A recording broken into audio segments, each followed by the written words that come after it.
بسم اللہ الرحمن الرحیم۔ السلام علیکم۔ یادداشت کی کمزوری ہو یا بھولنے کی بیماری، کھجور اور بادام دودھ کے ساتھ کھا لیا کرو، کبھی کوئی بات نہیں بھولے گی۔ گھر میں خرگوش کو پال لو، گھر کے اندر کبھی زہریلے کیڑے نہیں آئیں گے۔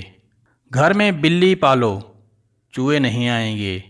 چنے کو شہد کے ساتھ کھاؤ، حمل ٹھہر جائے گا۔ مولی کھانے سے قبض کھلتی ہے۔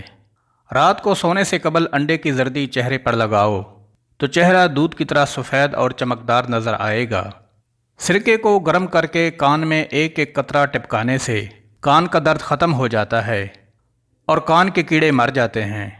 سر میں پیاز کا رس لگاؤ، سر میں موجود جوؤں کا مکمل خاتمہ ہو جائے گا۔ ہاتھوں پر زیتون کا تیل لگاؤ، اس سے ہاتھ نرم و ملائم ہو جائیں گے۔ زیادہ نہانے سے فالج جیسی بیماری نہیں ہوتی۔ پیشاب روکنے سے لکوہ کا خطرہ ہو جاتا ہے۔ پانی کو ہمیشہ 3 سانسوں میں پینا چاہیے، اس سے پھیپھڑوں کا کینسر نہیں ہوتا۔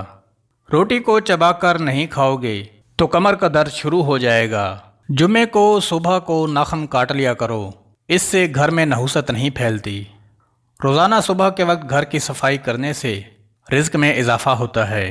زیادہ پانی پیا کرو، گردے خراب نہیں ہوں گے۔ رات کو دودھ پی کر سویا کرو، ہڈیاں مضبوط ہو جاتی ہیں۔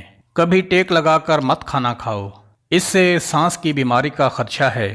تھوک پھینکنے سے دماغ کی کمزوری ہوتی ہے۔ ٹھنڈا پانی دانتوں کو جلد خراب کرتا ہے۔ نیم گرم پانی پیو، ہارٹ اٹیک نہیں ہوگا۔ شام کو مونگ پھلی کھانے سے کھانسی کی بیماری ہو جاتی ہے۔ رات کے وقت چہرے کو دھو کر سویا کرو، اچھے خواب آئیں گے۔ زیادہ میٹھی چیزیں چہرے پر جھریاں لاتی ہیں۔